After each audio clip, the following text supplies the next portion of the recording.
Hello and welcome to this week's episode of State of Real Estate. My name is John Carissimo and this show is brought to you by the Tampa School of Real Estate. We're here every Friday to help you understand how to mastermind and grow your real estate business. And what we're talking about today is one of the most essential topics, one of the most essential calculations. That is, if you want to make a business out of real estate. If you are looking for financial freedom, if you're looking for unlimited income potential, if you're looking for schedule flexibility, those things don't come if you treat real estate like a job. If you treat real estate like a job, it could pay like a job.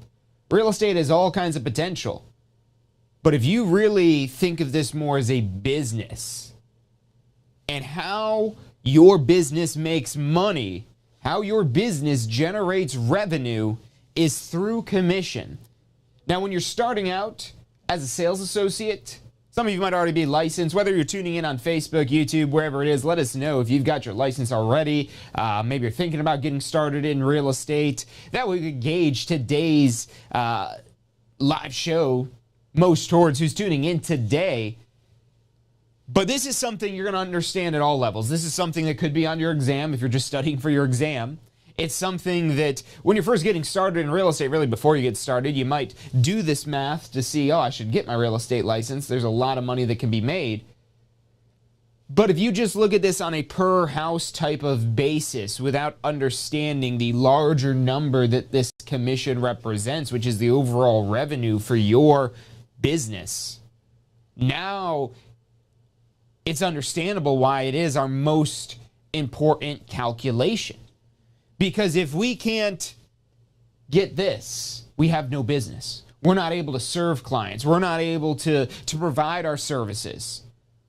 We're not able to help if we're not able to fund that help. And the way it is that real estate professionals are able to assist is they're paid on commission, almost 100%. And on top of that, there's expenses. You know, maybe you're on the fence about getting your real estate license because you're looking at the cost to get your real estate license. Those costs will continue to go up in the future, not just for the courses, but for the licensing fees as well. The renewal fees are only like $50 every 2 years. You do a post-licensing course at first, and then it's just a little continuing education every 2 years. So it's way easier to maintain this license than it is to obtain the license in the first place. But here's the reason why you want to put that effort into obtaining your real estate license and actually making this happen. Let's start off with the easiest commission math there is. We still got to roll the intro, but before we roll the intro, let's just break down some commission math. So right now in the Tampa Bay area, the average home price is $458,000. $458,000. And let's say we've got a 3% commission. Now, commissions are negotiable. You can negotiate more. You can negotiate less. You could do all kinds of things. But let's go ahead and pull up our calculator here. And we'll run this math in the calculator. Because you could use a calculator on your real estate exam. You're allowed to use calculators even on the exam to get the license. And of course, once you actually have the license, you don't need to know how to do any of this math in your head. You just use a calculator. $458,000 at a 3% commission gives you $13,740. Now, that being said, you'll get really good at ballparking these numbers, especially the more of this math it is that you do, and that's the point. Until you get to the point to where you know in your head, okay, yep, $100,000, that's about $3,000. For every $100,000, this is 4. So that's $12,000, another half, so that's another $1,500, and that's how we get close to about $13,740. Just guessing. And so if you're like, wow, how'd you do that? Well, we'll break that down of how you basically can guess at commission, what some easy rules of thumb to help you understand commission. Because if this calculation seems at all like you don't understand every last bit of it, you don't understand the money coming into your business. And that's okay. You might have a license. You might have been licensed for like 10 years, and you're like, well, what do you mean? I mean, they're still like... Once you start to do these calculations and understand how they impact your business, even if you're a 10-year, 20-year veteran in real estate, you might see this in a new light that helps you take your business to that next level. And that's almost guaranteed, because as you grow, you're going to have different perspective on things. You know, compare that to when you, but think back to when you didn't even have a real estate license. I know some of you tuning in probably don't even have a license yet. But for those of you who do, think back when you didn't have a real estate license.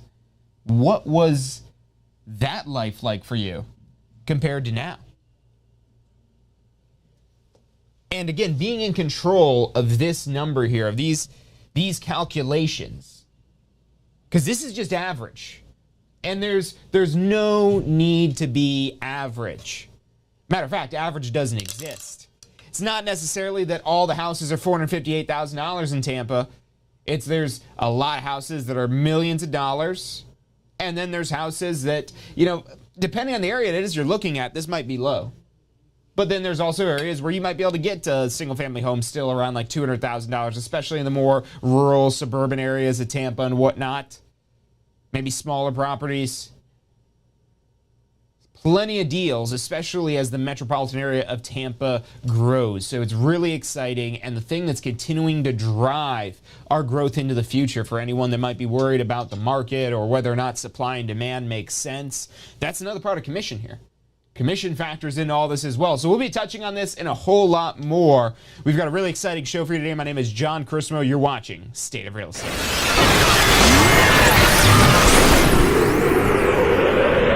You are watching State of Real Estate. Every Friday at 12 noon Eastern Time. Grow your real estate business. You're watching State of Real Estate.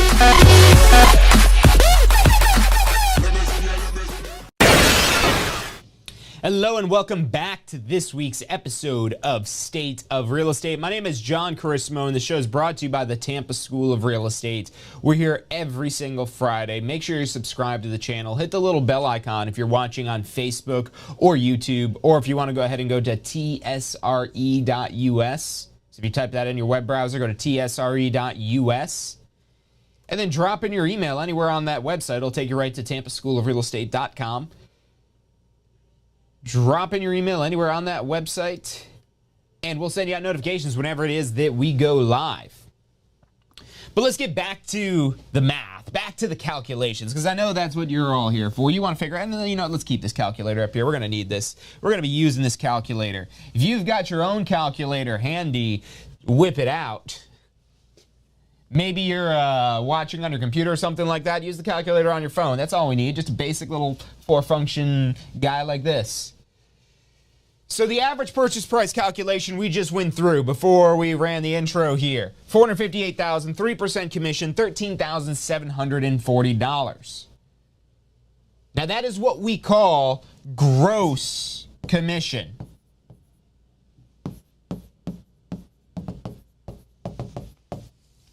Now why do we call it gross? Well, because it's before any expenses. As a new agent, you'll be a sales associate, so you'll be registered with a broker if you want to be able to transact real estate business. Now, another option, let's just run through this one real quick because this one's a little bit easier.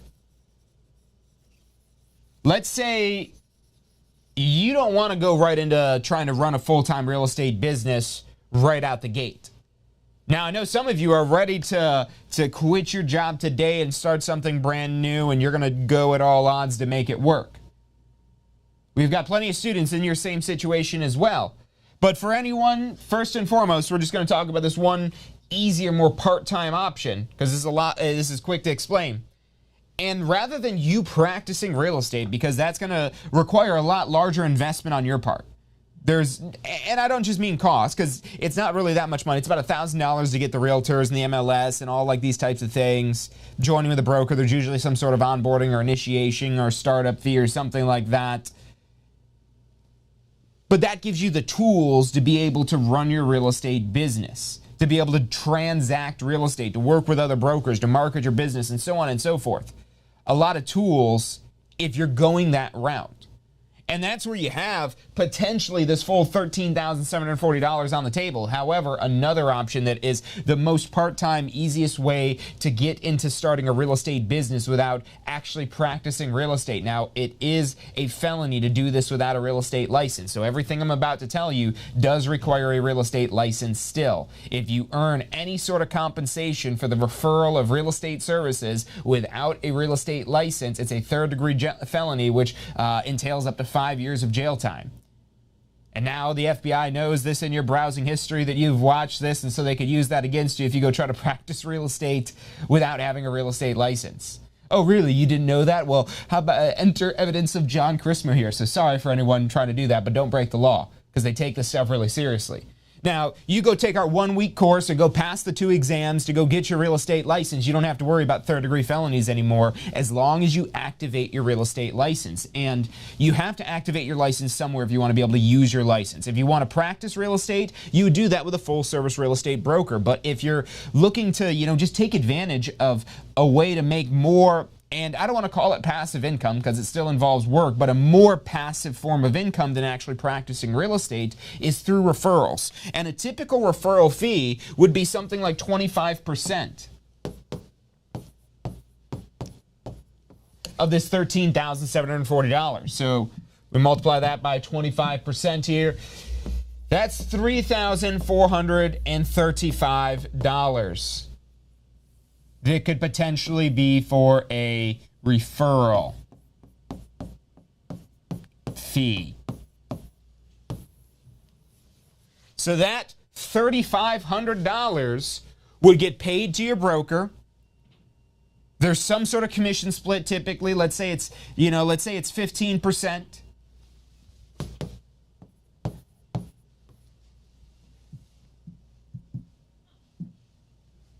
And that's going to give you just under $3,000. $2,919. Just for making the connection. You don't do the real estate. You connect your lead with a real estate agent. You sign a referral agreement with that real estate agent, you and the agent, saying you will refer this prospect to this agent, and in the event that you close on a transaction, you will pay 25% or whatever it is you negotiate, because this is a negotiable amount. You could negotiate more, you could negotiate less. It really kind of depends on the quality of the lead, and if it's a better quality lead, you could probably negotiate more. It's a lower quality lead. If you want to continue to have a relationship with that agent, a lower referral fee might be more incentivized for them. But again, this is something to negotiate, and that's your role of the business if you're just going to do referral business. And so think of this as the way to get started, because even if you want to have a full-service real estate business, my question for you is, where are your leads? You might get some leads from your broker, but I don't know any brokerage out there where you're going to get enough leads to build the business it is that you want to build. That's where you have to take the initiative on your part. And you might get yourself networked with some of these referral agents who could send you leads. You might say, okay, I'm okay giving up 25% of my commission. Because let's say you did that. Let's say you are running a referral. Let's say you've got an agent who does referrals who referred you this deal. So there was $13,740 gross commission on the table. But if we're paying out $3,435 in a referral fee, let's run that math here. $13,740 minus $3,435 for our 25% referral fee, that still leaves $10,305 now as the gross commission received by your office. You probably have a commission split with your broker as well. Most brokers have commission splits. especially on the referral side, since that's all you do is referrals. Now, there are 100% brokerage options out there. And what that means with a 100% referral is that if there is, or 100% commission, if there is no referral, this $13,740 up here, that would be all of your commission. There's probably some sort of transaction fee or something like that. But here's the part about running a business that makes it a business. It's not just you. If it's just you, that's more of a job than it is a business. And honestly, on day one, you're already somewhat of a business when you activate with a broker, because that's already more of a team that you have behind you. So you're not alone in real estate, but the more of a team that you could build, the more you could.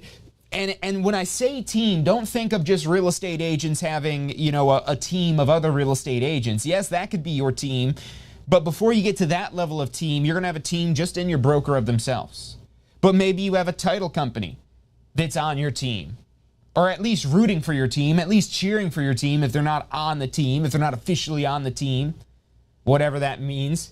Do with that analogy what you will of what level it is you want these different vendors potentially involved in your business. There are potential rules and regulations that say what can and can't be done for co-marketing activities and things like that, but consult with your broker, and that way you could figure out some sort of plan that not only is legal, but a way it is that your entire team can win. And your team might involve referral agents like we're talking about here, because again, my question for you is, whatever level of real estate business it is that you want to have, where are your leads? Now, you might have a lot of people it is that you know. You might be a very well-connected person. If you're a well-connected person, let's just figure out how it is you get more connected and get your connections in connection with either yourself if you're practicing real estate, or getting them in connection with an agent who is practicing, and you could earn a referral if you have an active real estate license. And whether you're with a referral broker or just a regular full service brokerage, the big difference really, again, is whether or not you have to join the MLS. Because if you're joining a broker who's a member of the Realtors, all of their agents are required to be members of the Association of Realtors. And again, that's if you're wanting to practice real estate. If you want to be the agents actually doing the deals, there's a lot of tools it is. You can't just build a house with your bare hands. Now, granted, we're not buying like physical tools. We're not like going to Home Depot to go get a hammer or something like that. We're buying digital tools, some sort of website, some sort of sources of leads. Let's get back to that, because before your website or any of that other stuff, what it comes down to is you need leads for your business. The more leads you have, the more of a business you will have. And the more commission it is that you'll earn as well. Your commission is the direct byproduct of your leads. And now it's just a question of how much do these leads cost? Because look, if you're not such a well-connected person, there's other sources of leads. And you could even potentially pay on a transactional basis for these leads. You know, there's places like Zillow where you could, or Realtor.com, or all these websites you could advertise on. Hey, if you got a real estate website of your own, you could even just directly advertise on Google or Facebook yourself and just pay up front. But if rather than paying up front for leads, you'd rather pay on the back end, if this person is an actively licensed real estate professional, and they don't even have to be even active in Florida. So if you have a real estate license in another state, now granted, I don't know the laws of every state. I'm only FREC certified for Florida. All of my expertise deals with Florida. I know a little bit about other states, and to my knowledge, there's no states that would basically say anything otherwise. Now, consult your real estate boards and your local jurisdictions to make sure you're not violating any laws just where you are, because again, I'm not a legal expert. I'm not even a legal expert in Florida. I'm just a Florida Real Estate Commission instructor and a broker that has quite a bit of experience and knowledge, that has studied this information for years. So yes, this is good information, but again, always double check, especially when it comes to legality. So if you're earning referral fees, you should be able to do this pretty much anywhere. As long as you have an active real estate license, you can earn referral fees. Now, the key part of referral fees are where you're not doing the deal. You're not practicing real estate, you're just referring a client. And then again, you're able to earn some form of a referral fee that you negotiate. Let's say it's 25%, because that's a pretty typical, if somebody came to me and asked me for a 25% referral fee for a referral of a client, I'd say yeah, because would I pay $3,435 for $13,000? If there was a vending machine, let's imagine that. Let's imagine this machine. And this machine here, this vending machine, let's zoom in here so we get this bigger. So let's say we've got this machine. And this machine is called the Money Multiplier.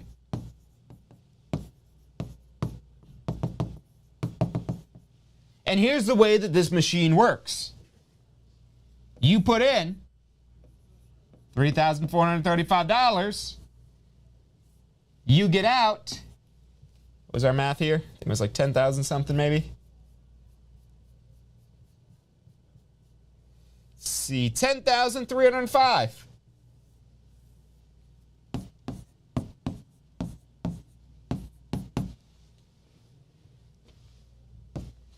And here's the thing. You don't even actually put this money in when it's a referral fee. It's basically saying, hey, I'm going to give you an IO. Yeah, let's take out these X's. A $3,500 IOU. And if you could pull it off as the practicing real estate agent, you make $10,305. The referral brokerage makes almost $3,500. You get commission. Your team wins. That's the way you want to think of this if you truly want a business. Because here's the thing about the Money Multiplier. It is not just one person. You might be thinking, okay, I'm the Money Multiplier, and you'll have to forgive me because I'm not quite an artist here, so that's the best I'm going to do for you. Just use your imagination that that's you right there. And you've got to crank this Money Multiplier.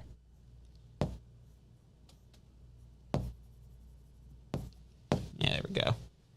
So this is it's a hand crank machine until you can afford a motor to crank this for you. But that's the sweat equity that you're putting in when you're starting your real estate business. You're cranking this machine to get the Money Multiplier started up, and some way, somehow, there has to be input. And the input into the Money Multiplier, I mean, you got to get the license, you got to get active with a broker. So there's a lot of, think of it maybe as equipment. And it's not really equipment because all this stuff is just imaginary ideas we're talking about here. But you pay for these ideas. You pay for this license. You pay to get yourself in the position to where you could use a device like this. That's what you have with your license. And then you go take something like post-licensing that's going to help teach you how to build this machine. Because that's the thing. For anyone maybe that's built their own computer or something like that. Now, granted, if you're not technical, real estate isn't like building a computer in that sense. But kind of piecing together what you want exactly. And maybe you've never built a computer, but maybe you've built a sandwich. So maybe you've gone to like Subway or Chipotle or a burrito. You choose what it is that you want in your Money Multiplier. And part of that is what is the brokerage that is the best fit, that fits your Money Multiplier. Because let's say your Money Multiplier is in a very hot environment, but your Money Multiplier needs to run in a cool environment. You can see how that could be a problem. Now, again, analogies, because none of this stuff is physical. This is your systems. That's what your Money Multiplier is. It's your systems. It's your processes. And most importantly, it's your people. But it's not just people, so don't just think of a team as other people. It's going to be systems. It's going to be companies potentially, and probably companies before it's people. Let's throw people up a little bit higher because you're probably going to use the services of companies somehow as part of your business. And again, there will also be people. You will have systems, processes, companies, people that you've aligned together, that you've built in this Money Multiplier, and you might be able to get this Money Multiplier ramped up and maybe get to the point to where it's running on its own. And then it could just be like this situation here with a referral fee, $3,400 in, $10,000 out. It's like $13,000 something of total commission, but we're not thinking of, okay, well, how much is everybody taking out of all this here? Because the reality may be that with commission splits, let's go back and look at some of these with commission splits. So I know we did our referral agent commission split. We said it was a 15%. So that referral agent, they're maybe getting $29.19.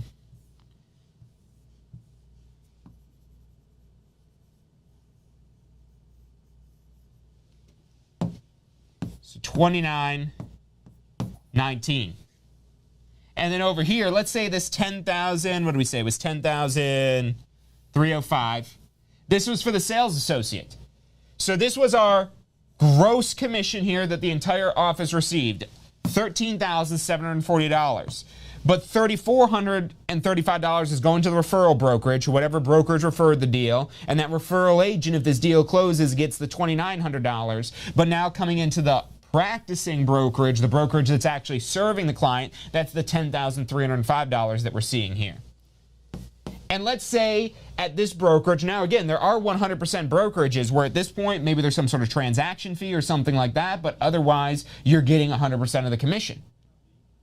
But if you're starting out, I would highly recommend a split brokerage. And the reason why is because in a split brokerage type of scenario, you're not as much on your own. And you're technically not on your own in 100% either, but you have a lot more vested interest in your success when that brokerage is going to make money off of each transaction that you do. Now, once you get your business ramped up, that could be a cost that you could, reevaluate at that point and try to figure out how you could transition to a 100% commission brokerage. But it really benefits most real estate agents to be in some sort of commission split from the beginning, just because of the value, again, of the team. Thinking back to who is on your team and helping you win, well, there's a cost to all of these things. And the key thing is that you have enough money left over in your pocket at the end of the day. So let's say it's a 70%, where you're getting 70% of the commission. We'll say that's the sales associate split.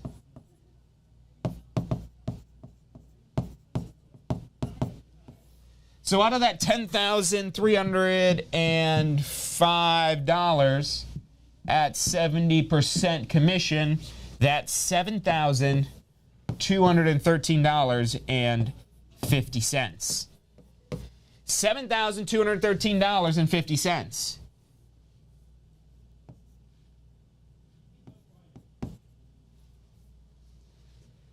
So does that still look like you're coming out ahead? On both sides. The referral agent, granted, because now we're factoring in the brokerage splits, it's not as much money, but that's part of this, the companies. That's part of the processes. That's part of the systems. That's the people all at your brokerage that are there to help make your money multiplier work. It could be this company that's teaching you how to build your money multiplier. It could be the processes that company has to run your multiplier. If there's already a system, a structure, an infrastructure that you're starting from, you're not building from the ground up. So being able to take advantage of the existing processes that may be in place from your brokerage, the systems that may be provided, again, these are the tools it is that would make whatever your commission splits are valuable to you potentially. Now, again, it's up to you of what do you want your money multiplier to look like. And really this money multiplier here, you might be saying, well, how do I get one of these money multipliers? This is what it is. Your money multiplier is your business plan. And your business plan, probably for each and every one of you that are either tuning in live with us today or watching the replay of this, your business plan, I can almost guarantee each and every one of you are going to have unique business plans. Because no two money multipliers are going to look the same. And there's going to be different levers and different knobs that dial in what these numbers may look like here. But think of this as a machine, because that's what your business is. Your business is not just you. You may be advertising you, and honestly, advertising you isn't even the best thing because most people are more interested in the houses than they are this little stick figure we got right here. That's all we are. We're just meatier looking stick figures. And yes, some of us might be really good to look at, but that's not what we're trying to sell. Yes, we want to look professional, but ultimately what our clients are going to be interested in, how we get to the $7,213 or the $3,000 here, is not necessarily us. It is the people, the companies, the processes, and the systems that make up our money multiplier. And the money multiplier is always going to require some input. And going back to the example of the referrals that we gave here, again, those are so great because those are like an IOU. If you want to advertise on Facebook, if you want to advertise on Google, you want to advertise on Zillow or Realtor.com or any of these websites that you could just pay for leads, you could do that, but that's not where it's an IOU. That's where you'd be paying money up front. Potentially less money, yes, because you could probably advertise on Google and get a lead for the cost between $5 to $10 per lead if you've got a good lead generation website. I actively run websites that generate real estate leads. And $5 to $10 is to be expected. Maybe as high as $20 if you're being more particular, or you're just getting started, or you don't have as good of a lead generation website. But even if you're only paying $20 for this lead that results in now, let's see how that money multiplier looks like. So we ran through that example there, that money multiplier. Let's do another one. Let's say that we're paying for these leads, and maybe we're paying $500 a month you're spending. And that $500 a month, let's say you are paying $20 per lead, because I want to be conservative here.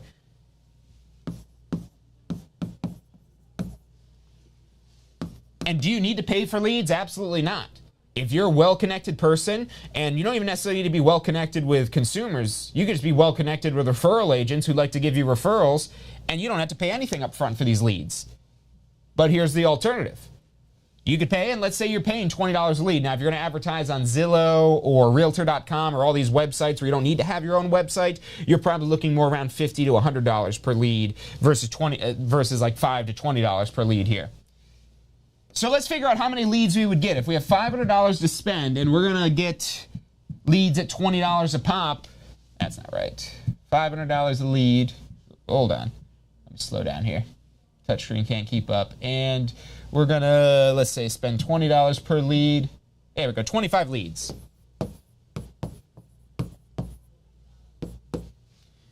So if that's what we've set up here, if that's what we've got established, we're now maybe getting 25 leads. Now, what do we do with these 25 leads? We try to convert them. But here's the thing, not all those leads are going to convert.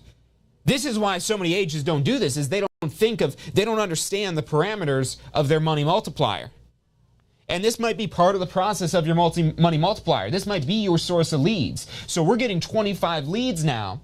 And those 25 leads, if we're going to make, let's say we're going to sell them average price houses here. So let's just do the math real quick for our brokerage. Let's say you're at a brokerage and you're averaging $458,000. We're just going to use the Tampa Bay average right now, but your average may vary, of course. Your market may be more expensive, it may be less expensive. You may be more productive or less productive than the average agent. You might specialize in targeting and serving luxury properties that may have a 10-time price tag compared to this $458,000 here. But let's just say $458,000. And let's say you're earning a 3% commission. So again, that's going to give us the $13,740. That's the math we just did. And just to recap that, 458 times 3%, $13,740. And let's say, again, your brokerage split is where you get 70%.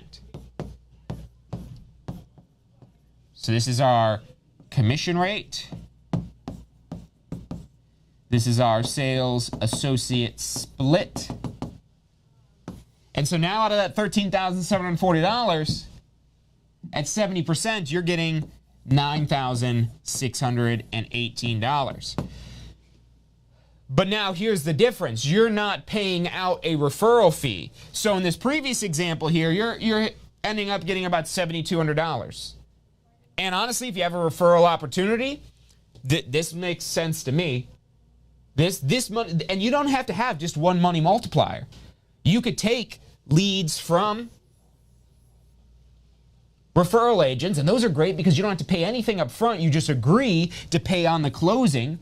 So out of that $13,000, referral agent gets $2,900, you get $7,200. Both brokerages have a split where they're getting some money. The whole team is happy. The whole team is productive.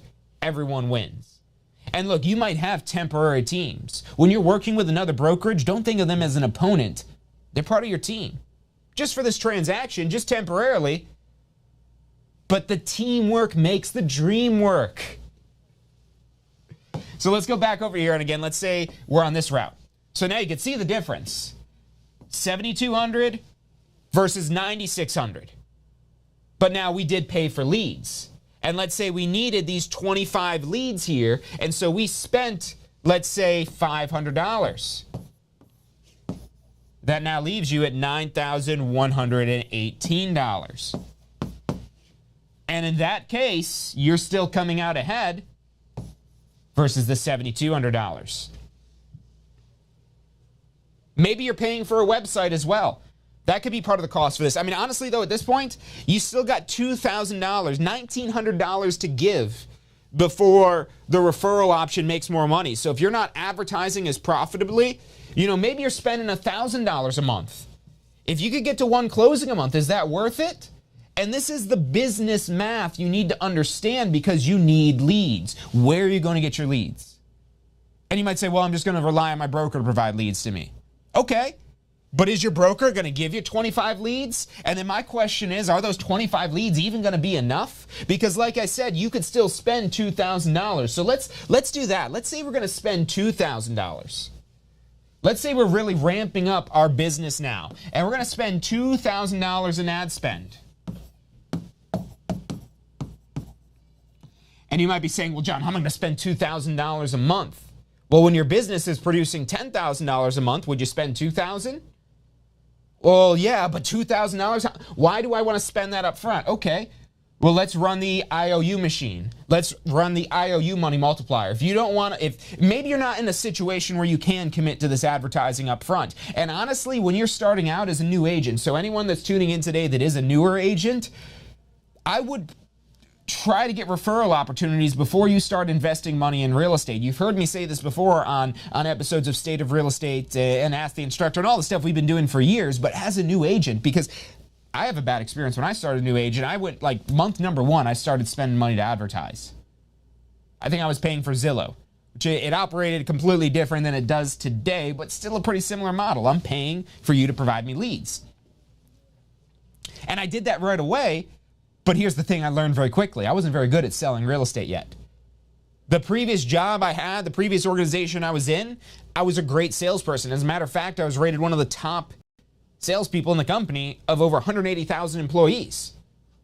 So I thought I knew sales. I thought I could go in here and pick this up right away, but here's the thing. And even though I had ran businesses before, I really didn't understand the commission math. I didn't have a money multiplier. I was just trying to figure things out. I didn't have a business plan. I didn't have a set of parameters figured out so I could easily say yes or no to opportunities.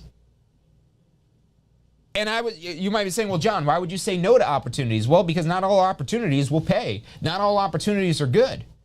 But how do you know if you don't know? And then you get stuck in the whole paralysis analysis, where you're just stuck trying to figure out, what do I do? That was a lot of the things that happened to me when I got started. But here's the thing. I didn't start with a brokerage that was a good fit for new agents. They didn't have a lot of structure designed specifically for new agents. Had I been a more experienced agent, it would have been a great brokerage for me because I learned a lot about mindset and positive thinking and even a lot of farming strategies. But that being said, as a new agent, that wasn't enough for me. And I also shot myself in the foot. I was my own worst enemy because I didn't take post-licensing right away. I waited till right before my renewal deadline, and what I had done before that, because I wanted to make real estate work, and I just kept swiping my credit card till it wouldn't swipe no more. Then I'd go get another card and swipe that one till it wouldn't swipe no more. And what eventually was the breaking point I shouldn't call it the breaking point, but it really was. It was what broke in my cycle of not being able to figure this out is I paid for a sales training, where I learned all kinds of things about real estate. And here, it was years ago, so I really don't remember the exact specifics of it, but one of two things happened. Either it was just also new to me that I only took away fundamentals, or a lot of the stuff that were my main takeaways, the biggest things I learned, I was learning again in post-licensing. I was like, oh, I already knew this. Wow, I wish I would have did this when I started in real estate. And I paid significantly more, probably at least 10 times as much as the cost of what the post-licensing course was for that sales training. And I don't regret it because it helped me, but I do think back and how much more successful I could have been. And I like to give credit to, because it was a mastermind growth boot camp type of thing. It was like a 90-day thing, and it did help me learn more about real estate.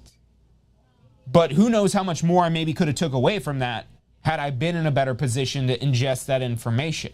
And had I done post-licensing, which is a requirement, I would have been able to pick this up a lot faster on my own, and then also be in a better position to be able to use this information to grow my business rather than just start my business.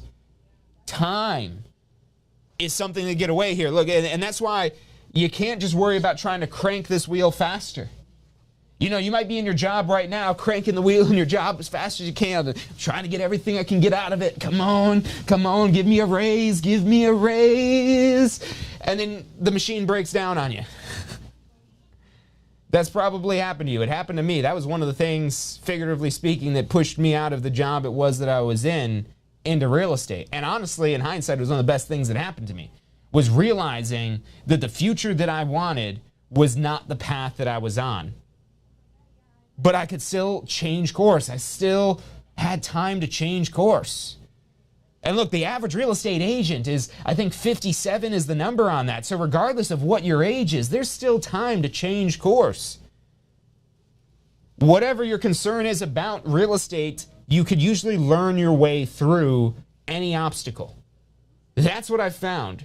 If there's something you can't do, it's just simply because you don't know how to do it yet. You don't know how to realize the opportunity. And so the information is what you need to build your money multiplier. How will you build a money multiplier without an instruction manual? And that's what your business can be. You're not the money multiplier, your business is. The more you're the money multiplier, and it's just you cranking the machine, hoping you're going to get a raise or a bonus or a promotion or whatever it is, how long are you going to be able to crank that machine for? Or do you want to get a machine that you'll be able to disconnect the crank? That this machine starts to run more on autopilot. Now, you're going to have to really have this dialed in. And honestly, with a business, especially when it comes to growing that business, you're going to be involved to some capacity. So I don't want to make this out that it could be truly passive, but it could be. Because you could treat your eventual business more as an investment than you do a business. There's a lot of real estate professionals that are literally using their business as their retirement strategy. And you have to expand your thinking beyond just what it is you could do as a real estate professional, but what your team can do. And when I say team, just don't think of people. Don't just think of hiring other agents. Now that is something, if you want to truly automate this as much as possible, you will need other agents on your shared goal, on your shared vision, on your same mission, who can be well compensated to the point to where they also can grow and develop themselves and grow and develop themselves into further opportunities as well. But until you get yourself right, until you get your business right, you won't be able to have other people empowered to grow that same vision and mission. So getting back to basics, where is it that you get this started? Maybe that's with referrals. You know, and if you're getting started, you should really be trying to communicate more and in more detail with your sphere of influence, with your friends, with your family, with your coworkers, with the other parents at your PTA meetings or kids' soccer games, or however it is that you're around other people. Maybe you are a religious person and you go to church or whatever type of service it may be called, or maybe there's some sort of community functions it is that you do. Maybe whatever it is that you get around people. Here's the thing. People need a few things. People are needy. They're needy, but here's what they really need. And if they don't have these, it is going to affect their life. Water. That's number one on the list. We need water. And we really need the water. I think we could go 3 days before we die of dehydration. Maybe a little bit longer if you're like some sort of superhuman or anything like that, but I think for the average person, like 3 days. I feel like I'm gonna die if I haven't drank water in like 3 hours, so I don't know. But we need water. But there's already big business in water. And on top of that, there's also free water. I don't know about the free water. Is it really free? They like to say nothing's really free, and it's technically not because you do pay for it, but it's almost free. Anyways, that's the water. I'm not here to talk about a water business.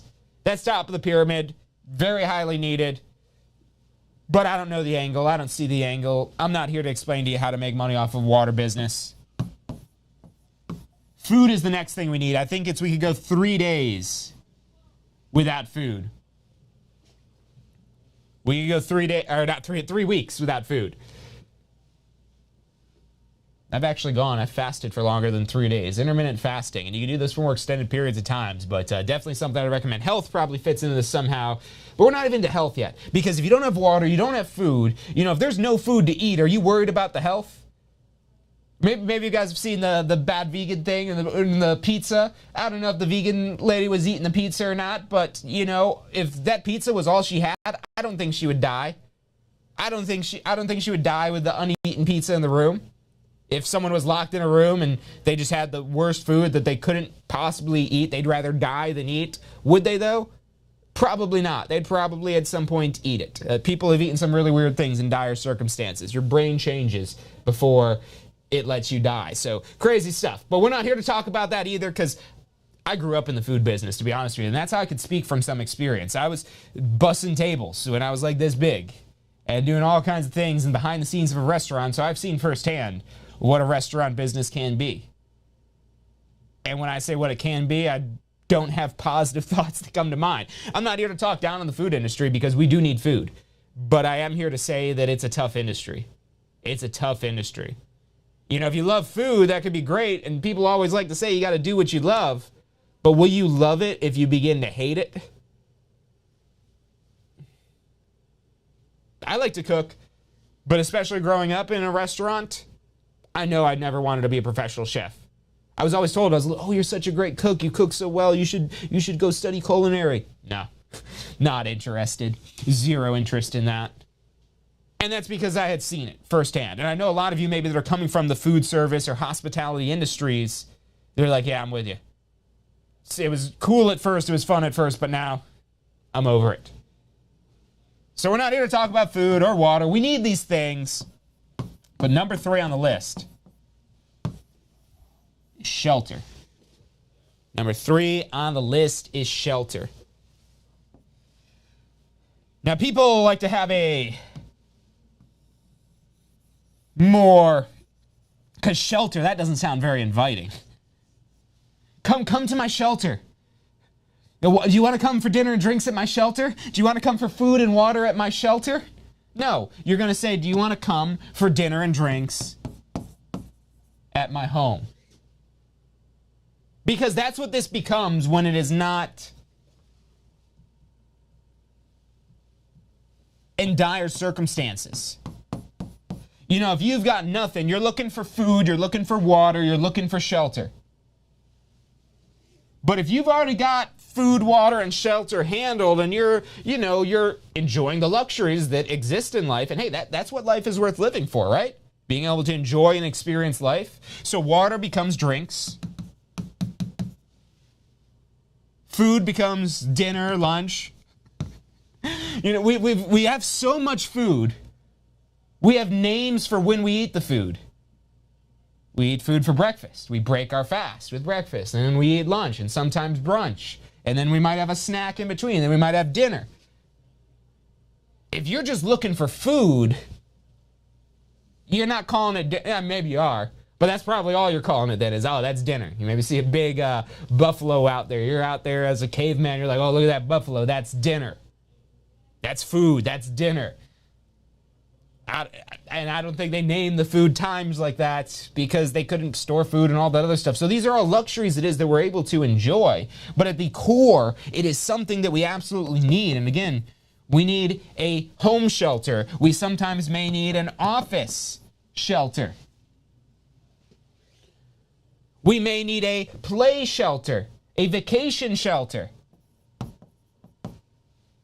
We may want to use shelters as a way to make money by purchasing homes, purchasing condo units, townhomes, and renting them to earn passive income. Or, because the thing that holds a lot of people back from being able to invest, and it holds a lot of people back from being able to invest at all, and it holds a lot of people back from being able to invest more, because it is possible to do no money down investing in real estate. I've actually done it previously. But it's not something that's easy to come by or easy to do, especially compared to having a bunch of cash in the bank account when you could just say, yeah, I want that property, here's the money. Nothing gets really as easy as that. You try to do no money down, maybe you could pull it off, but the opportunities are more limited. I looked for, matter of fact, I remember growing up in my parents' restaurant, and there was a book in there. I wish I could remember the name of the guy. They might even have this over in the storage. It had like little, it was right when like CDs were first coming out. And it was this whole book where it had a couple pages in and a bunch of different CDs. And it was all about no money down investing. assuming a VA loan. That was probably 1995, 96 when I came across that information. It took me like 20 years to find. Now, granted, I wasn't always looking. Because also when I first saw that, I was under 10 years old, so I really wasn't in a position to assume a VA loan at that point, but I learned of the idea. And I was like, oh, that seems interesting. That seems exciting. That seems like something I might want to do. And I had known about this. I'd even studied it further when I became more of an actual professional real estate investor, when I became an adult. But I still couldn't come across those deals. But eventually one day I did. But because I had the knowledge, because I had systems, processes, companies, people in place, I was able to do that deal. And the more money multipliers you have, the more people, companies, processes, and systems that make up a money multiplier, the more money you can multiply, the more money it is you can make. But how do you figure out who are the people, who are the companies, who are the processes, who are the systems? One word: training. Maybe you want to use two words: training and education. But honestly, I don't even like the word education because a lot of people get burned by education. I've been burned by education, and here I am now, an educator. But honestly, that's part of the reason why I stand before you today. Not just because what real estate has been able to do with my life, but also what education did to my life, that not having the right education held me back from being able to do the things that I'm able to do today. And I went to school for 5 years after I graduated high school. I've still got student loans that I just keep by choice because the interest rate's actually pretty low. And I use it as a reminder because compared to others, now I didn't become a doctor or an attorney, so I don't have like hundreds of thousands of dollars of student loan debt. But I keep it as a reminder, not only because it's low interest rates, but as a reminder that, yeah, I'm still paying for that education. Could you imagine if you're relying on this education to make money today? And no, I couldn't. And yet I'm still paying for it. Now, granted, there are things that I've learned in the schools in the 5 years. I mean, there were some things. But did I need all of those things across 5 years and all the money that it cost for that higher level education when so much of that system isn't necessarily set up for your success? And not necessarily by choice, because the public education systems, universities, colleges, those are at one time a very essential part of society. They've just expanded beyond their essential part to a large degree, to where there's almost an assumption that you won't be a success in life if you don't go to school and get a good job. And so that was so ingrained in me, despite being around all the information it was that I was, despite being around all the entrepreneurial things it was that I was around, I wasn't able to really understand going to school and getting a good job isn't the best fit for everyone.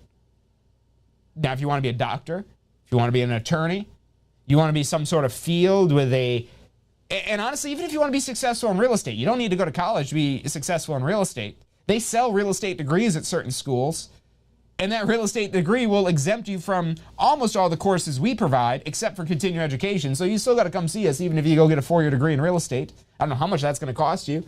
Maybe 6 figures. Or you could go spend a few $100s, take a course in a live stream, a classroom. And that gives you the permission, the ability, the capability to have your own money multiplier.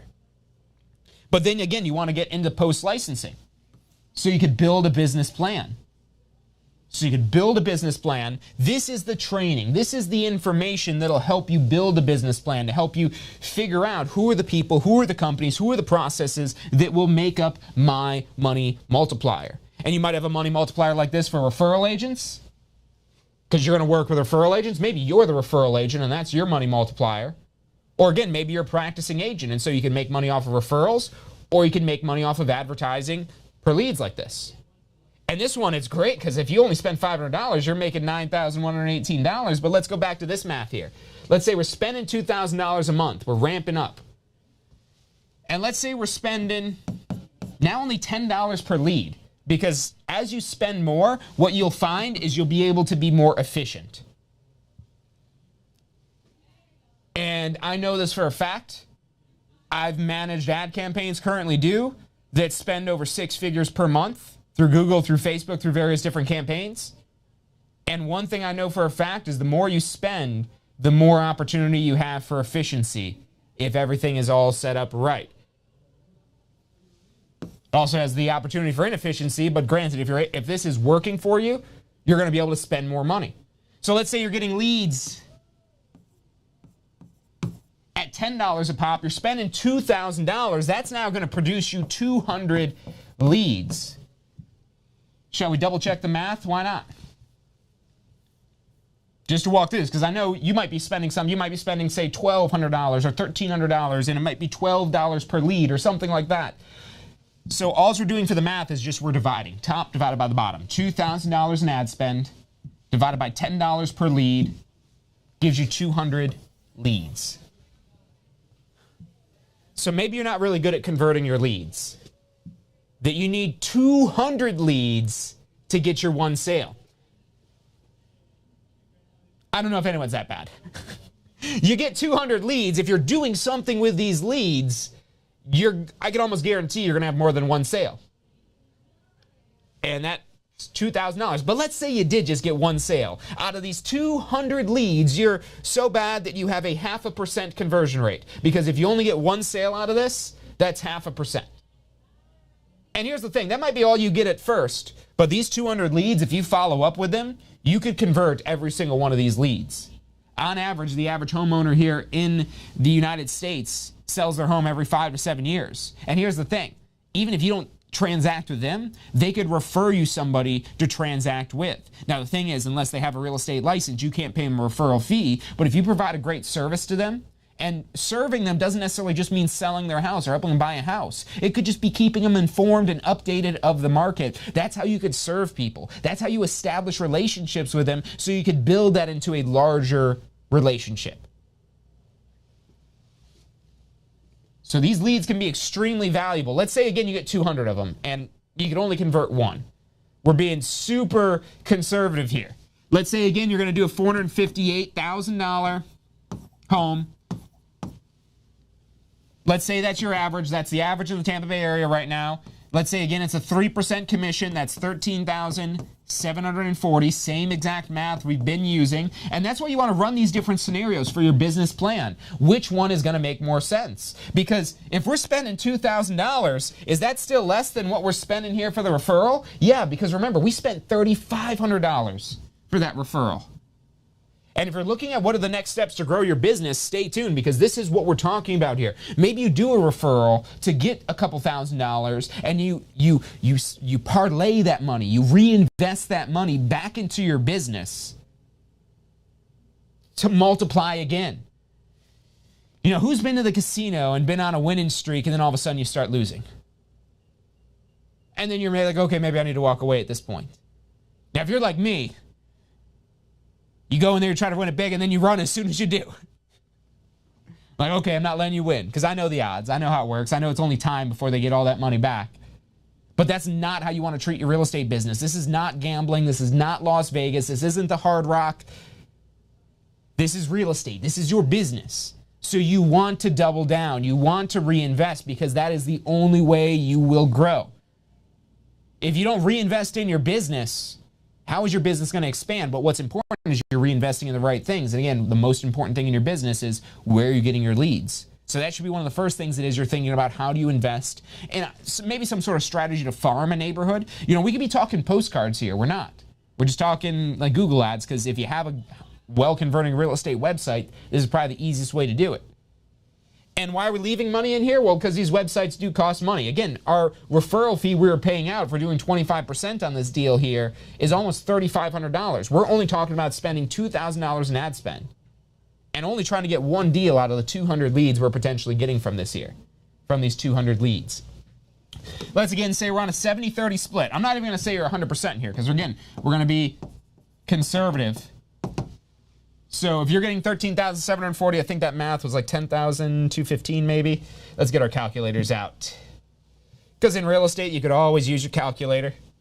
$13,740 times 70%, $9,000 $9,618. That must have been another number I was remembering. It's close. So $9,618 to get that one sale, but let's say you spent $2,000 to get that one sale. Now you're left with $7,618. Are you still coming out ahead compared to, let's see, which one did we have here? I think it was this one. Are you still coming out ahead versus $7,200? Well, I don't know. Let's go back it up again. $7,600 or $7,200? $7,600 or $7,200? The $7,200 option is a 25% referral fee. Now, these are great because, again, this is an IOU. You're not paying the $3,500 up front, but my point I'm making here is this is why it would be costing more. Because if you can now take that money, let's say you're the agent on this deal, and you pay that 25% referral fee, so you get $7,000. And if you've got $7,000 and you've got a website that can convert real estate leads, reinvest that money into advertising your website. Get leads. And you might be saying, well, what am I going to do with 200 leads? You're not going to do with 200 leads because these 200 leads aren't really all leads right now.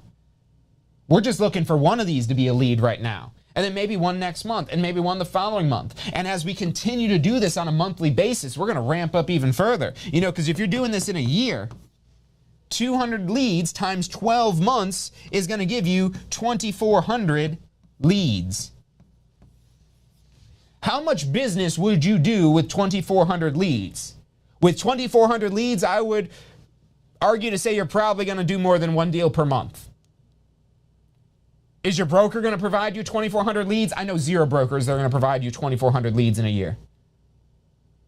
And you might be saying, well, I can't afford to spend $2,000. Well, okay, right now, either figure out your sphere of influence, and honestly, you shouldn't start spending $2,000 a month. Even the $500 a month. As a new agent, you don't know what you're doing yet. So don't put yourself in a situation when you don't know what you're doing to waste all your money. And that's why this IOU option here, let's see if we can erase some of this. So this IOU option here of doing a referral fee rather than doing advertising, again, it's a great way to get started. And there's tons of real estate agents who are not ready to start spending hundreds or thousands of dollars a month on advertising who will gladly pay you as a referral agent, pay your entire referral brokerage 25%, which again, in this situation, let's just erase this all. This was $29.19 of a referral fee. So this $458,000 sale is potentially worth to the referral agent after a split almost $3,000. And $7,200 to the agent that does the deal. This is good money for both sides, especially when you can repeat this. You might be saying, oh, I don't want to do a referral because I'd rather have 9,618.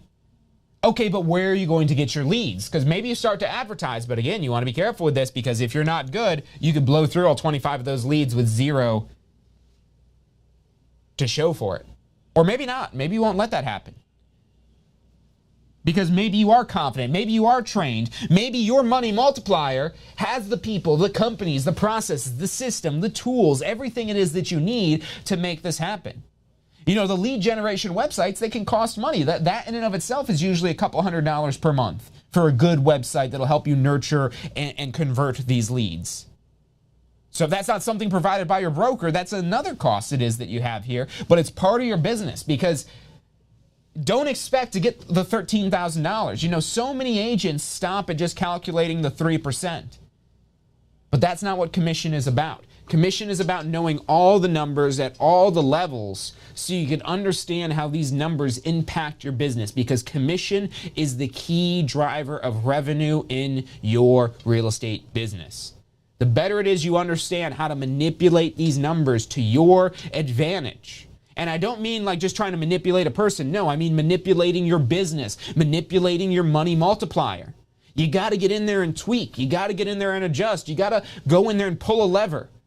Now, you might be afraid, well, which knob do I turn? Which lever do I pull? Get the training that you need to understand how to have a money multiplier for your real estate business, of how you put input. And here's the thing. When this is a hand crank machine, it might not need any input other than your hand crank. But remember, what else is the hand crank machine? That's your job. That's your day job. You're just cranking away, hoping it just, it gets a little bit more efficient. But here's what happens. The more you crank a machine and this machine starts to get old, especially if you're starting to get tired of cranking this machine, and so you're maybe cranking slower, you're like, still here cranking the machine. That's my job. I just crank the machine. And you're going to do it slower because you're not going to be motivated. Why crank it faster when you're not getting anywhere? You maybe look over at the new people. Oh, yeah, look at me go. Ooh. You're like, those suckers. They'll learn to just go slow like me someday. And that's like the nightmare that becomes so many people's lives. And it often starts out with something it is that they love. But because it doesn't provide the opportunities that they will love down the road, they find themselves in a situation where they're just depressed. They don't want to go to work. They feel like their job is pointless. They're more angry with people than they are happy. All of these are signs that you're in an environment that is not conducive to your future. And the longer you allow that to happen, the more it's going to drive you mad. And there's greener pastures out there. If you're watching this video, you're obviously interested in real estate. Because I know you didn't just stumble across it on YouTube and say, oh, what's this guy doing math here? That seems fun. I don't know, maybe you really like math. And if you like numbers, commercial real estate is very numbers oriented. If you like houses, residential real estate. If you like numbers, commercial real estate. Maybe investment real estate. There's a type of real estate for everyone because your real estate license can serve so many different things. So if you want to start to figure out your business plan, if you already have a license, you need to get enrolled in post-licensing. If you already took our post-licensing course, go back and revisit the curriculum. Go back and look at the business planning sections, and hopefully you already did actually use that to your business. And if you haven't, go back and make a business plan. Make your money multiplier. Maybe it helps to think of it that way rather than thinking of it as a business plan, my money multiplier. You could sketch it out just like this, but be more detailed. Okay, what are the people? Who are the companies? What are the processes? What are the systems? What is it that I need to have this money multiplier work? And then you're doing the math. You're doing the engineering on your money multiplier. It's just commission math. Commission math and the cost for getting leads and the cost of you doing your business, that's just you doing the engineering. So if you don't like math, I could see how it could seem like engineering. But this is the math it is that you want to know. And if you get to understand this commission and not just how to calculate $13,000 on a 3% of a $458,000 home, but understanding, okay, if it's a commission split, it's this. If I'm doing a referral fee, this much money is going out here, and I'm spending this much money in ads. And so, and these are the leads that I'm generating from these ads here. And how many leads you may need to generate, again, it depends. And you don't need to even run ads. As a matter of fact, again, getting started in real estate, that's where you want to take advantage of these sweat equity opportunities where, if this is what you're used to doing, if you're used to cranking the wheel, that could go a long ways getting your real estate business started. But if that's all your real estate business is just you cranking the wheel again, are you really trading one thing for another? Is this really a better opportunity, or did you just build a new job that you own? And there's a lot of real estate agents that are happy owning their job. But if you want something more than owning your job, if you want something even bigger, real estate has been the best vehicle that I've found to build a real estate business. And I don't mean real estate investing, because investing is not a business. Investing is investing. It's meant to be passive income. Yes, it involves some work to some degree, and that's how it becomes a business. But the goal of investing is passive income, hands-off income. If it's not hands-off, it's more of a business, and that's exactly what your real estate business is. Don't think of it like a job. That's going to help you get started, but you don't want to be sitting there having to crank it the whole time. And it doesn't necessarily mean you have a team of people, but it means you have processes, that you have systems, that you have tools, that you have websites, that you have technologies. There's artificial intelligence now. And the reason why there isn't an app to buy real estate is because there needs to be that personal guidance, walking you through the transaction, walking you through this, helping you understand what it is that you're going through. This is the largest purchase or largest sale of most people's lives. Whatever type of real estate it is that you're doing, that very often is going to be the case. And so they want a trusted, knowledgeable professional who can make this a smooth, easy transaction. If you're doing this, you're just cranking the whole time, like, it's not going to be a smooth, easy transaction because you stop cranking and all of a sudden things starts falling apart. So whatever level of a real estate business it is that you want, think of how you get that money multiplier to be able to run on its own. And you might have to go in there and give it a couple cranks every now and then, but you just go in there and you're just like, all right, yeah, let's rev it up a little bit. That's what your cranking should be doing. That's when it truly becomes more of a business and less of a job that you own, when what you're doing to crank up your business is scaling up your business rather than just running your business. That's something hard you've got to balance in at first when you're getting started. How do I balance in the time I'm spending working on my business versus working in my business?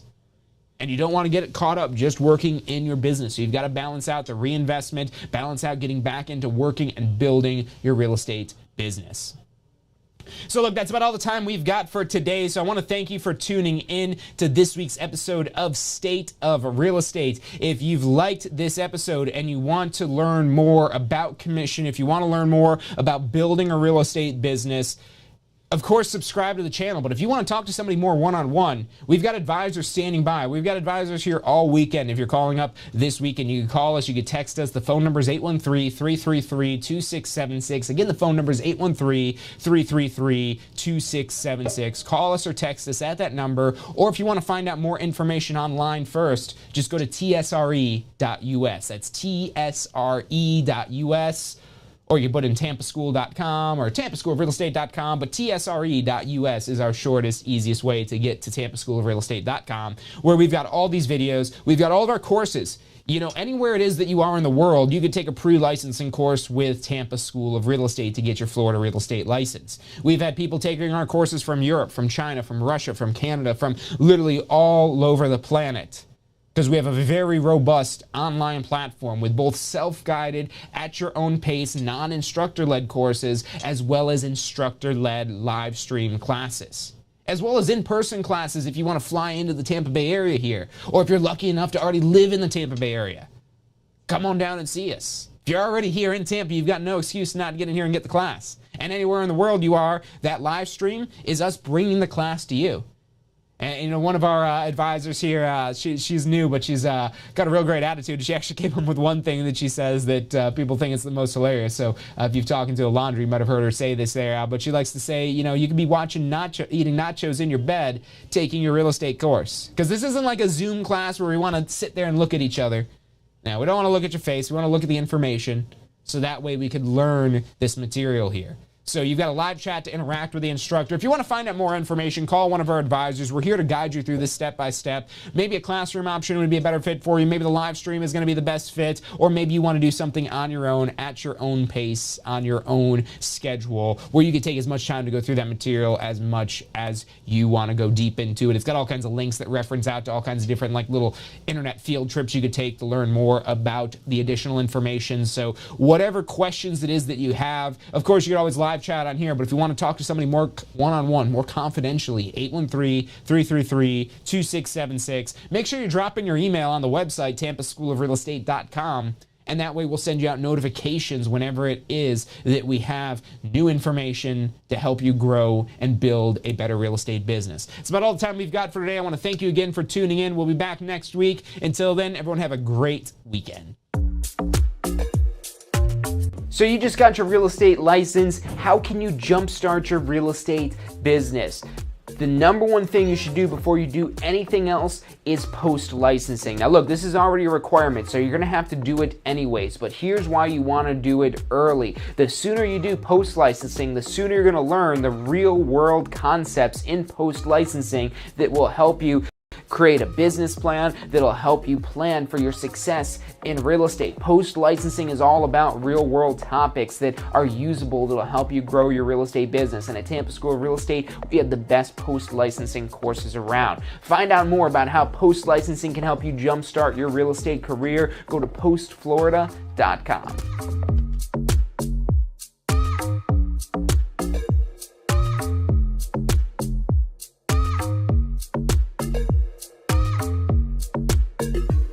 Have you you been thinking about getting your Florida real estate license? Look, the process is probably easier than you think. We break it down step by step, how much it's going to cost, what it is that you need to do to get your Florida real estate license. Find out all of that and more at licensefl.com. Again, that's licensefl.com.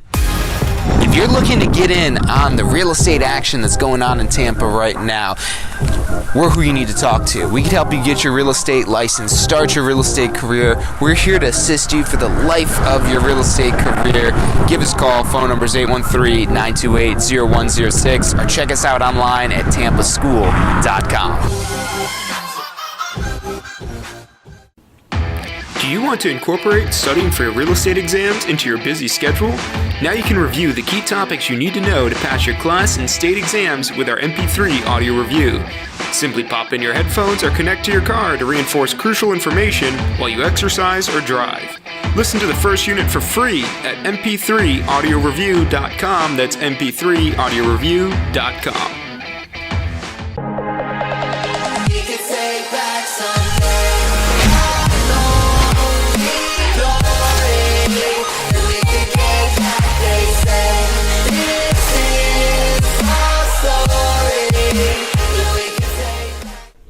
Hey, if you're enjoying the show today, which I'm sure you are, be sure to hit like, subscribe, post your comments, share with your friends and family. Thank you guys so much for watching.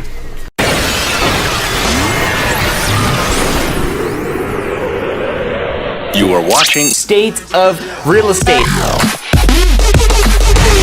Every Friday at 12 noon Eastern Time. Grow your real estate business. You're watching State of Real Estate.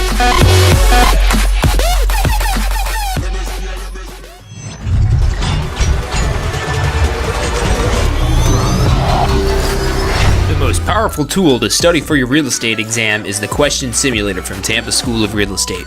We've used our years of experience in preparing students for the Florida real estate exam to bring you the most powerful exam study tool available. In the Question Simulator, you'll be able to go directly to a particular unit so you can focus on the sections where you need the most practice. We have also included the percentages of each unit so you know which units are the most important for your real estate exam.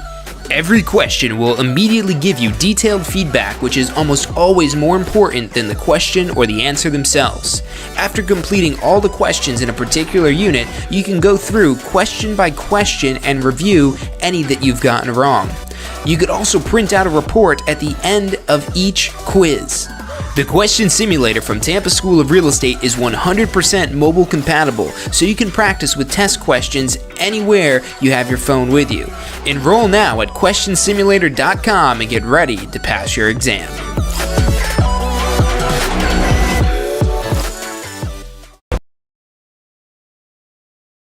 Are you studying for your Florida real estate exam? If you are, you need to check out our Pass First Try strategy. You're going to love this. It's 4 steps that we break down the process to study for your Florida real estate exam. So you're set up to pass your Florida real estate exam because that's what you're studying for, right? To pass your exam. It's 4 steps. Number 1, you learn the information. You've got to learn this to be able to pass the exam, but it doesn't stop at learning. Step 2, you've got to reinforce the basic, simple, key concepts. As you learn this information, keep reviewing the simple things. You don't need to know everything, but you got to review these basic key concepts. Step 3, you've got to test your knowledge. The exam's going to test your knowledge, so if you don't test your knowledge in advance, you won't find out if you know what you think you know until you take the exam. And then step 4 is be confident and prepared, because even if you know this material, you need to be confident that you know the material. Check out the full strategy at passfirsttry.com. That's passfirsttry.com.